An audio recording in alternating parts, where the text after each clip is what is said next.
mal vient de nos familles ou de nos ennemis, nous refusons toute sorte, oh Dieu de gloire, Père, de perturbation dans le nom de Jésus. Alléluia. Nous te bénissons parce que tu es Dieu. Sois élevé, sois magnifié, sois exalté.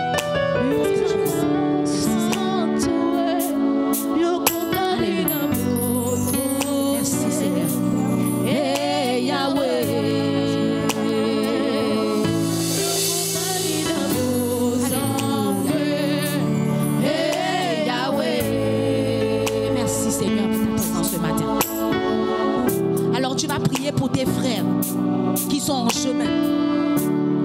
Tu vas prier aussi même pour ceux qui n'ont pas eu le temps de venir. Certainement, il y a eu une situation qui a fait en sorte qu'ils ne puissent pas être aujourd'hui.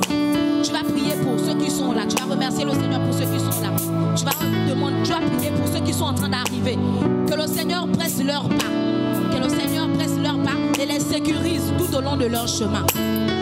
Seigneur, nous te présentons nos frères qui sont en train d'arriver. Seigneur, toi le sécuriseur par excellence, sécurise les pas, sécurise le chemin qui sont pour arriver. Sécurise l'éternel, mon Père et mon Dieu, leur venue, au Dieu de gloire, Père. Car ils viennent pour t'adorer, pour te louer. Ils viennent pour glorifier ton nom, au Dieu de gloire. Qu'aucun malheur, Seigneur, ne puisse leur atteindre au chemin. C'est pourquoi, au Dieu de gloire, nous remettons leur chemin entre tes mains, éternel de Tout-Puissant. Nous remettons aussi, Seigneur, la vie de ceux qui ne pourront pas arriver. Seul toi, au Dieu de gloire, connais ce qui se passe dans leur vie. Seul toi connais, éternel, mon Père et mon Dieu, ce qui ne va pas. Car ils ne sont pas mieux que nous qui sommes arrivés ce matin. Nous ne sommes pas mieux que, éternel, mon Père et mon Dieu. Si nous sommes arrivés ce matin, c'est par ta grâce, éternel Dieu Tout-Puissant. Et que ta grâce surabonde dans leur vie, dans le nom de Jésus-Christ de Nazareth. Merci encore, Seigneur.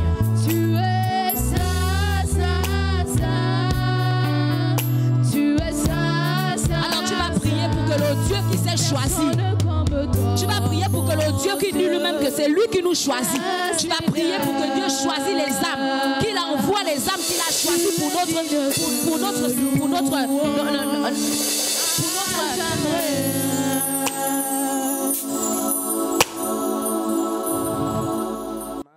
Je marchais. Je crois qu'il parle à l'imparfait ou au passé simple. Je marchais, c'est au passé simple.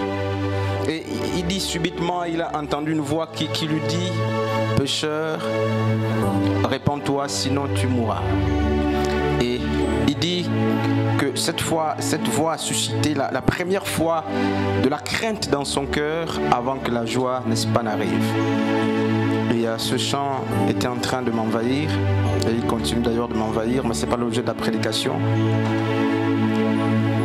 Malgré les conditions de ce monde, malgré les conditions qui me viennent de ce monde, mais je ne compte que sur ta grâce, ô mon Jésus, car celle-ci m'amènera devant Jésus, cet homme que j'ai tant chanté, sans pourtant l'avoir vu, mais bientôt quelle joie ce sera quand je le verrai. Oh. Je vais lire, n'est-ce pas, dans ma Bible, 2 Rois chapitre 6, depuis le verset 15 jusqu'à 17. C'est une exhortation de quelques minutes que le Seigneur, n'est-ce pas, m'a mise à cœur. On peut se mettre debout, pardon. Je vais lire 2 Rois 6, 15 à 17. Je vais lire dans la nouvelle édition de Genève de 1979. Le serviteur de l'homme de Dieu se leva de bon matin et sortit. Et voici une troupe entourait la ville avec des chevaux et des chars. Et le serviteur dit à l'homme de Dieu, « Ah, mon Seigneur, comment ferons-nous » Il répondit, « Ne crains point, car ceux qui sont avec nous sont en plus grand nombre que ceux qui sont avec eux. » Élisée pria, et dit, « Éternel, ouvre ses yeux pour qu'il voie. » Et l'Éternel ouvrit les yeux du serviteur qui vit la montagne pleine des chevaux et des chars de feu autour d'Élisée. Amen. On peut s'asseoir. Merci.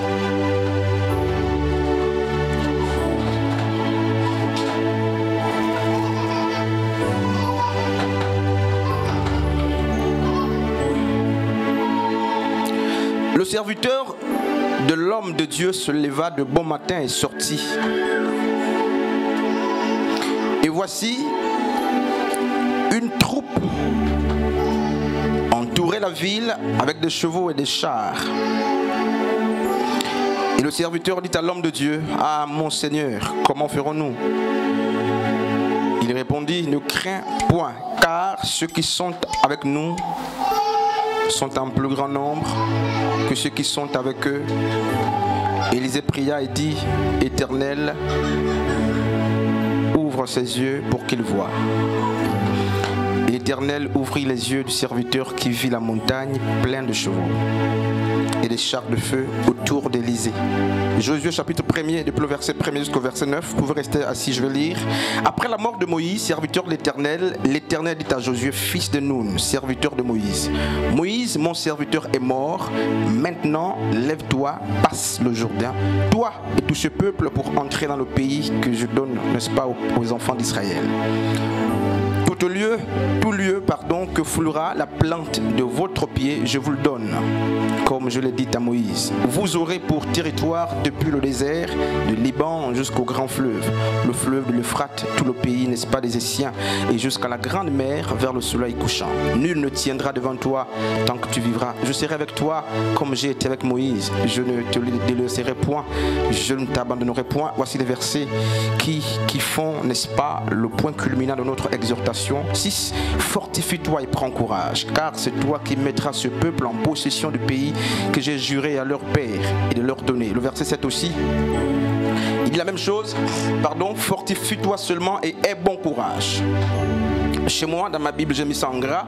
En agissant fidèlement selon toute la loi que Moïse, mon serviteur, t'a prescrite, ne t'en détourne ni à droite ni à gauche, afin de réussir dans tout ce que tu entreprends. Amen.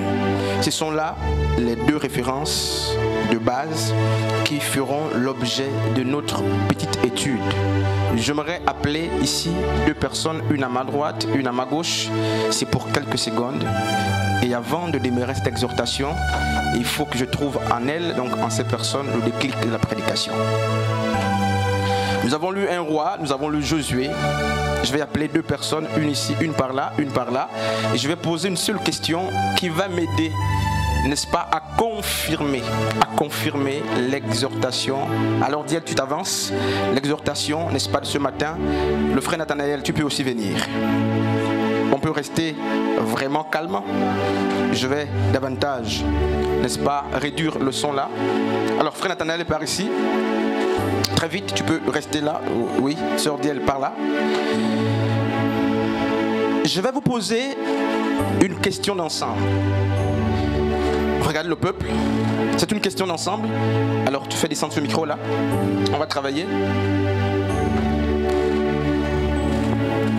C'est une question et vous verrez que ça va m'aider.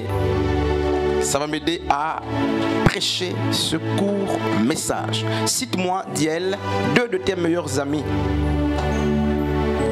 Je voudrais qu'il n'y ait pas de sorties et des entrées ici et là. Asseyez-vous, pardon. Cite-moi deux de tes meilleurs amis, deux seulement. Dans l'ordre, c'est-à-dire celui qui commence, celui qui suit. Deux. Et on fera autant avec le frère Nathanaël. Et vous allez m'aider à prêcher ce message. Je ne vais pas le prêcher si je ne trouve pas ce déclic. Et je suis convaincu que je trouverai ce déclic. Regardez ce qui se passe, regardez ce qu'elle va dire. Alors Diel, deux de tes meilleurs amis, très vite. C'est sans complaisance, c'est pas un jeu, très vite. La prédication a commencé, oui. Deux. Je ne dis pas forcément l'église, je dis deux des personnes qui tiennent, que tu tiens, à qui tu tiens là, qui sont dans ton cœur. Et ce sont des meilleures personnes pour toi. Deux. Je voulais même dire une seule personne, mais ça devait te tuer. Alors deux personnes. Très vite, on n'a pas besoin de réfléchir pour citer deux meilleurs amis.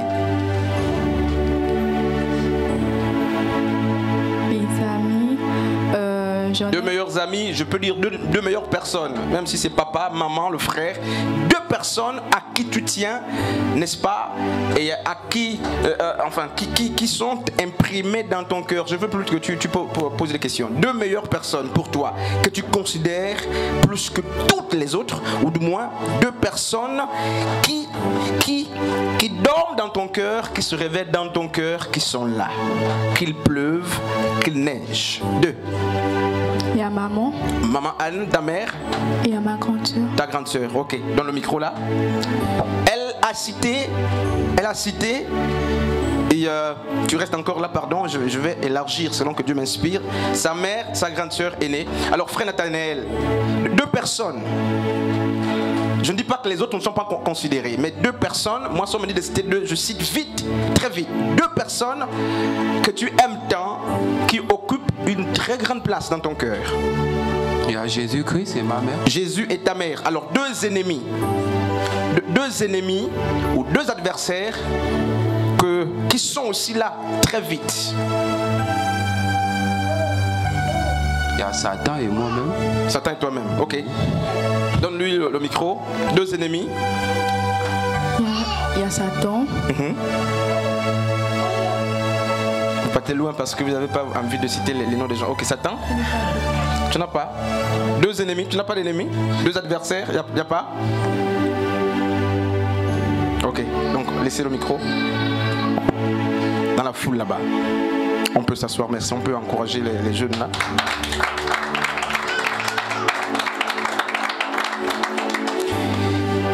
Alors, qu'est-ce qui se passe?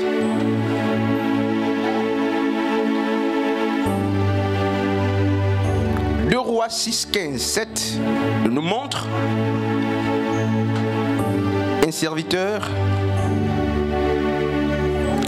qui est... J'aime ce texte vraiment, j'ai aimé la lecture. Un serviteur qui est conscient de l'adversité, conscient, n'est-ce pas, de la présence de la réalité, de l'ennemi.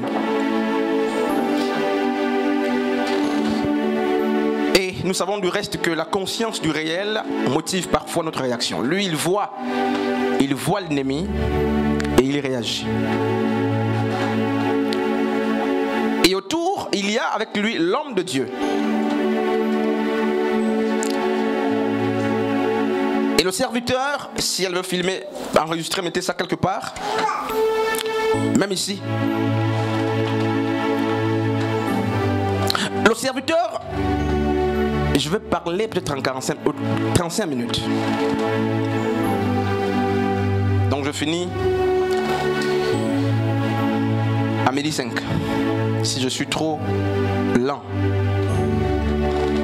Ils sont 2 sur le camp et il y a là un qui est très conscient de l'adversité, qui est conscient justement de l'ennemi. Le serviteur fait constater à son Seigneur, à Élisée, qu'il y a ici plusieurs personnes contre eux. Et il va s'exclamer. Et nous remarquons que c'est aussi l'attitude de plusieurs, de beaucoup parmi nous. Et alors qu'il s'exclame, l'homme de Dieu lui dira: n'aie aucune crainte, car, j'aime le discours d'Élisée, il dit: car, n'est-ce pas, ceux qui sont avec nous sont en plus grand nombre que ceux qui sont contre nous, ou du moins que ceux qui sont en face de nous. Il n'y avait pas de personnes physiques d'une manière littérale. Il n'y avait pas des hommes là, il n'y avait pas d'anges physiques. Alors que le serviteur d'Élisée voyait physiquement l'adversité, la taille de l'ennemi, il y a l'homme de Dieu qui est en train de voir autre chose. Il y a l'homme de Dieu qui dit non, mais en fait, il y a avec nous une grande armée, plus que celle que tu vois. Amen. Et je ne sais pas comment le message va passer, mais je crois que ça va passer. Regardez dans nos prières. Dans nos prières, je vais commencer par là. Je crois que j'ai du mal à rentrer dans le message parce que je veux que ça soit compris. Si vous posez la question à quelqu'un, même à un chantre, à quelqu'un dans la foule, dans le peuple, combien de fois est-ce que tu as fait des prières de combat? En vérité, ça ne dure pas, ça ne dure pas longtemps là. Quand on prie, l'adversaire est toujours connu. Hein, pasteur Frédéric? Je vous assure que nous avons plus conscience de l'adversaire que des auxiliaires ou des alliés. Chacun a plus conscience de l'ennemi en face de lui, même à l'église, même au au niveau du travail, pour ceux qui apprennent, nous sommes plus conscients qu'il y a de l'adversité et moins conscients qu'il y a avec nous, n'est-ce pas, des alliés. C'est pourquoi lorsque nous prions, nous disons très vite à Dieu, préserve nos ennemis. Seigneur, 1000 tomberont à ma gauche, 10 000 à ma droite, je ne serai pas atteint. Vous voyez? De mes yeux seulement je regarderai, je verrai la rétribution du méchant. Frère, ces textes-là, on les connaît tous. Les psaumes-là, on les maîtrise. Pourquoi? Parce que nous avons conscience, plus conscience du mal en face de nous. Vous verrez des gens qui se plaignent et qui disent: on me fait du mal, on me critique, on m'attaque, on me fait ceci, on m'accuse. Et vous aurez, n'est-ce pas, moins de personnes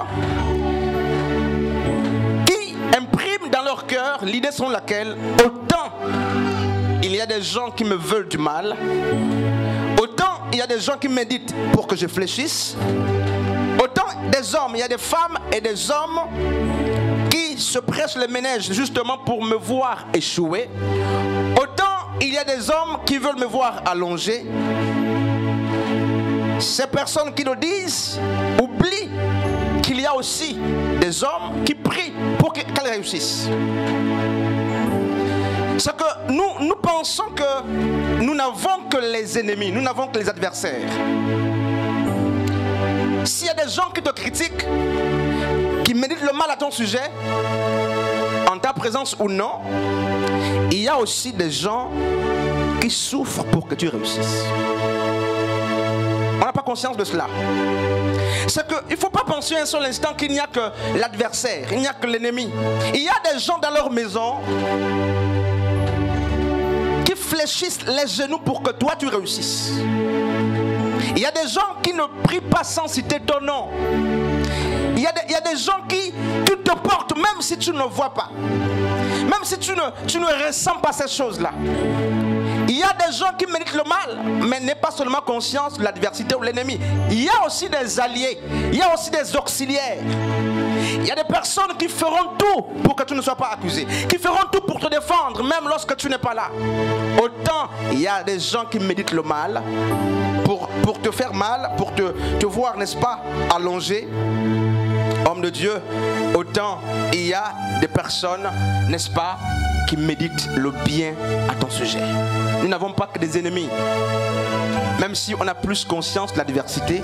Mais en fait, j'aimerais t'exhorter pour que tu comprennes que il n'y a pas que l'adversité, il n'y a pas que l'ennemi, il y a aussi des alliés, parfois inconnus. Et pour le cas du serviteur d'Élisée, Élisée a dû prier et dit au Seigneur: ouvre les yeux pour qu'il ne voit pas que l'adversité ou le camp de l'adversité de l'adversaire, qu'il sache qu'au-delà, n'est-ce pas, de ceux qui sautent à l'œil nu, il y a des alliés, des gens qui combattent en notre faveur. En vérité, et à toi aussi je le dis ce matin, ne crois pas que tu n'as que des ennemis.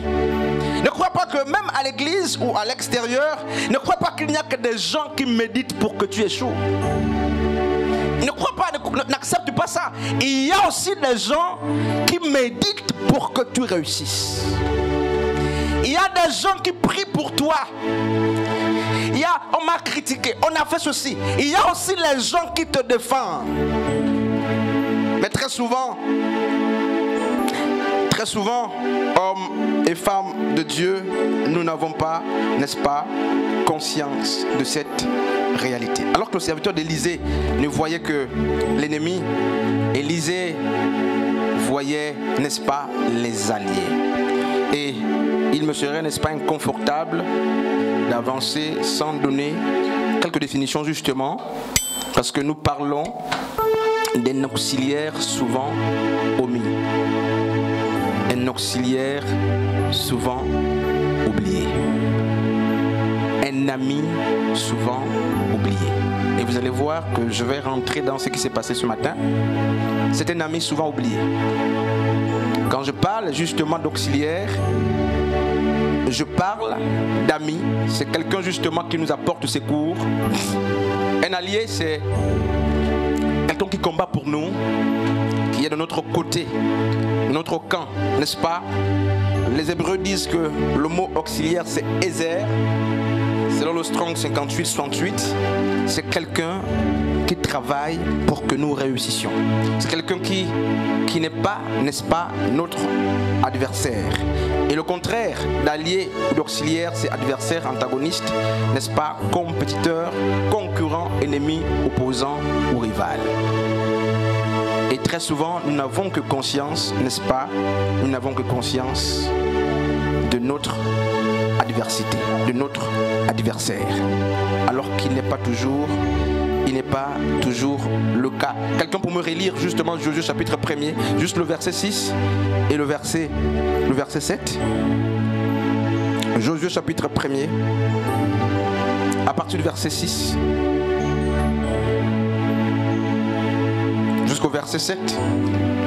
Fortifie-toi et prends courage. Il dit fortifie-toi et prends courage. Car c'est toi qui mettras ce peuple en possession du Car c'est toi qui mettras ce peuple en possession du pays que j'ai juré à leur père de leur donner. Le verset 7. Fortifie-toi seulement et aie bon courage. En agissant fidèlement selon toute la loi que Moïse mon serviteur t'a prescrite. Ne t'en détourne ni à droite ni à gauche, afin de réussir dans tout ce que tu entreprendras. Alors, Moïse est mort. Et désormais, Josué va prendre la charge du peuple. Moïse est mort et il n'a pas fini la mission. Il meurt, n'est-ce pas? La mission reste. Et Dieu parle à Josué. Regardez ce qu'il dit. Le verset 6 dit ceci: fortifie-toi et prends courage. Au verset 7 il dit: fortifie-toi seulement et aie bon courage. En réalité, ça veut dire quoi? Dieu aurait dit à Josué: fortifie le peuple et prends courage. Dieu aurait dit au peuple: fortifiez Josué. Je ne sais pas qui, maman, je les vois déjà où nous sommes en train de partir là.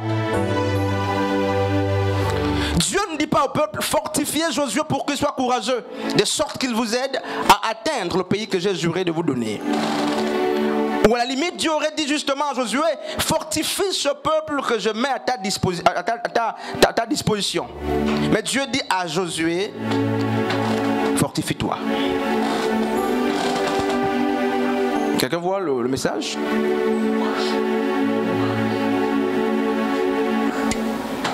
Matthieu chapitre 24 à partir du verset 48-49.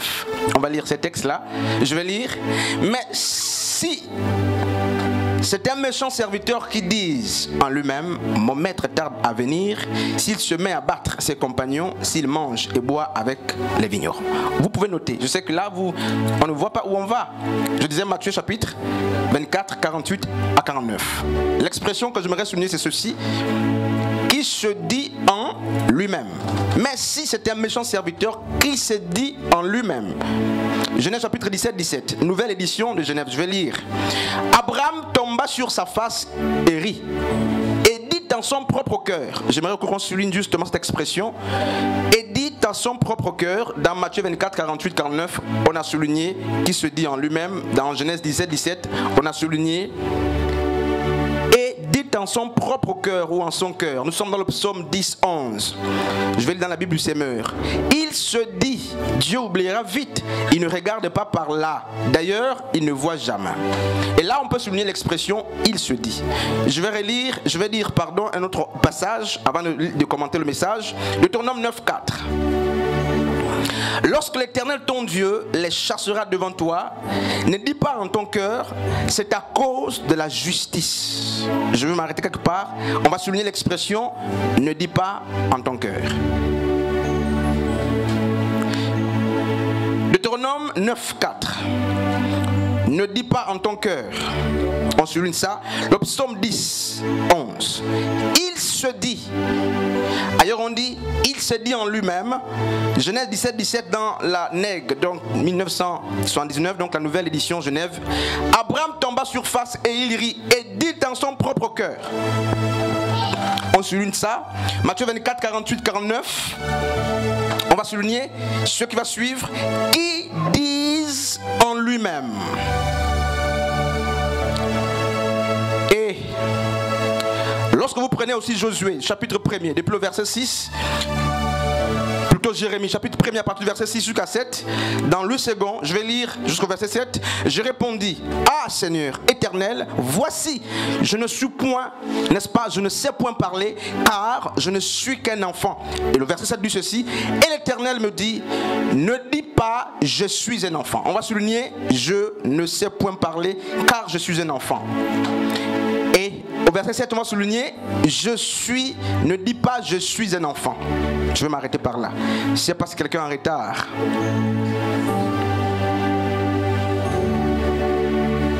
Quelqu'un en retard? Jérémie 1 à partir du verset 6 à 7.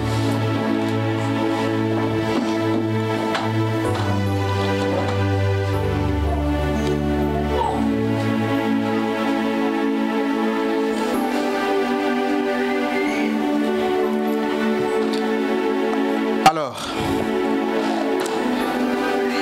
j'ai appelé 2 personnes devant. Quelqu'un en retard là? Il faut qu'on note ces passages sans nous aider dans l'enseignement. Ceux qui sont en retard prendront ça avec les autres. Dans Matthieu chapitre 27, depuis le verset 13 jusqu'au verset 22, nous avons le discours de Jésus-Christ. N'est-ce pas? Jésus s'apprête à être crucifié. Jésus est accusé. Et Pilate veut décliner l'offre.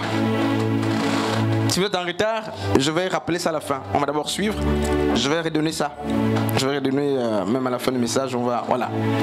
Donc je disais dans Matthieu chapitre 27, on a la personne de Jésus. Et en face, on a une autre personne qui était un brigand, donc qui est Barabbas. Regardez ce qui se passe.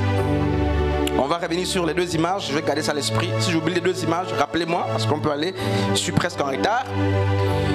Barabbas doit être condamné. Jésus aussi est en voie de condamnation. Barabbas doit être libéré. Jésus aussi peut être libéré. Et ne pouvant juger d'eux-mêmes, Pilate et les autres chefs vont poser la question à la foule. Et le verset 17, Pilate dit ceci, qui voulez-vous que je vous relâche, Jésus ou Barabbas? Jésus qu'on appelle le Messie ou Barabbas? L'histoire vous dit quoi?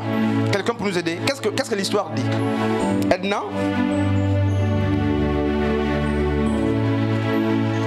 Qui voulez-vous que je libère, Jésus ou Barabbas? Non. Qui? Ils ont choisi qui? Barabbas. Non. Pilate demande, qui voulez-vous que je vous libère, Jésus qu'on appelle le Messie ou Barabbas?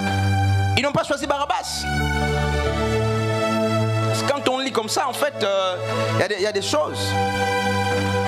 Il y a eu un grand nombre qui a dit libérez Barabbas. Hein, Pasteur Frédéric? Tout le monde n'a pas dit libérez Barabbas. Et vous voyez ce qui se passe, comment la maman a réagi. Barabbas, pourquoi? C'était la voix de la majorité. La voix de la majorité crucifiait déjà Jésus. Rien que la voix, Jésus était éliminé.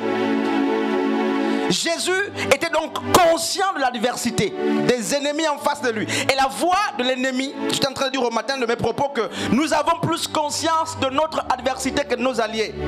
Et c'est même ça qui se passe. Et vous allez même voir ce que les 2 jeunes là ont fait ce matin-là pour m'aider dans le message. Et un grand nombre a crié « Libérez Barabbas ». Et lorsqu'on lit d'une manière littérale, on a l'impression que c'était la seule voix. On a l'impression que Jésus, le nom Jésus ne sortait pas. Non, frère. Il y avait là aussi des disciples en petit nombre. Un pasteur Frédéric, Il y avait des disciples en petit nombre, donc les disciples de Jésus, qui avaient une petite voix à cause de la minorité, de l'effectif qui était très réduit. Lorsque la majorité disait crucifiez Jésus, libérez Barabbas, c'était la voix la plus écoutée. Et pour Jésus, il a déjà conscience justement de la diversité. On a très conscience de la diversité. Vite, on a conscience de la diversité. Et qu'est-ce qui se passe? Alors qu'un grand nombre criait Barabbas, donc Barabbas doit être relâché, il y a des petites voix aussi. Pasteur Frédéric, qui disait libérez Jésus, libérez le Messie. Mais les voix ne se faisaient pas entendre.